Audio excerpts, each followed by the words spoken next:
Hi friends, இன்னைக்கு வந்து ஒரு போனஸ் ஷேர், அதுக்கப்புறம் இவங்க வந்து ஸ்டாக் ஸ்ப்ளிட்டு தராங்க. அந்த ஷேரை பற்றி பார்க்க போகிறோம். ஸ்டாக் நேம் வந்து பார்த்தீங்கன்னா அப்படின்னா எல்ஏஎல். படிக்க தெரியாத பேர்லாம் வந்து கொடுக்குறானுங்க. இப்படின்னு ஒரு கம்பெனி இருக்குங்கிறதே வந்து நியூஸை பார்த்தா தான் தெரியுது. ஸோ இந்த ஸ்டாக் வந்து பார்த்தீங்கன்னா ஒரு மல்டிபேக்கர் கம்பெனி. இப்போ இது வந்து பார்த்தீங்கன்னா 100 ரூபால 98 ரூபால இருந்து 500 ரூபா கிட்ட போயிட்டு திரும்பி இப்போ 375 கிட்ட வந்திருக்கு.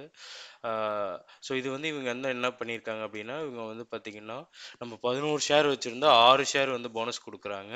அதுக்கப்புறம் ஸ்டாக்கோட ஃபேஸ் வேல்யூங்கிறது வந்து பார்த்தீங்கன்னா 10 இருக்கு இப்போ.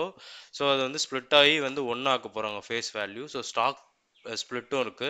இந்த ஸ்டாக் வந்து பார்த்தீங்கன்னா 27ஆம் தேதி உங்க டீமேட் அக்கவுண்ட்ல வந்து இருந்திருக்கணும். நீங்க அதுக்கு 2 நாள் முன்னாடியே வந்து வாங்கியிருந்தா மட்டும் தான் இருந்திருக்கும். அதுக்கப்புறம் வந்து பார்த்தீங்கன்னா இந்த ஷேரை பத்தி வாங்க பார்க்கலாம்.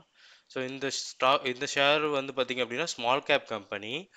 பிஇ ரேஷியோ வந்து 69 மடங்கு இருக்குது. புக் வேல்யூ விட 69 மடங்கு வந்து அதிகமாகவே இருக்குது. கடன் கொஞ்சம் கம்மியாக தான் இருக்குது. அதனால் அது பிரச்சனை இல்லை. நெட் ப்ராஃபிட்டும் ஓரளவு ஓகேவாக இருக்குது. டிவிடெண்ட் இவங்க வந்து பெருசாக கொடுக்கறதில்ல. earning per ஷேர் வந்து பார்த்தீங்கன்னா ₹5.44 இருக்குது. ஸோ ப்ரொமோட்டர்ஸ் ஹோல்டிங் வந்து பார்த்தீங்க அப்படின்னா 63% கிட்ட இருக்குது.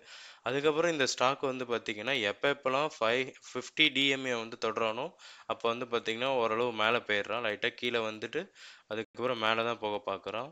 ஸோ கம்பெனி வந்து ப்ராஃபிட் வந்து நல்லா க்ரோத்தாக இருக்குது. டிவிடெண்ட் எதுவுமே தர்றதில்ல. அதுமாதிரி புக் வேல்யூ விட அதிகமாக இருக்குது. அதனால் அது ஒரு நெகட்டிவ்.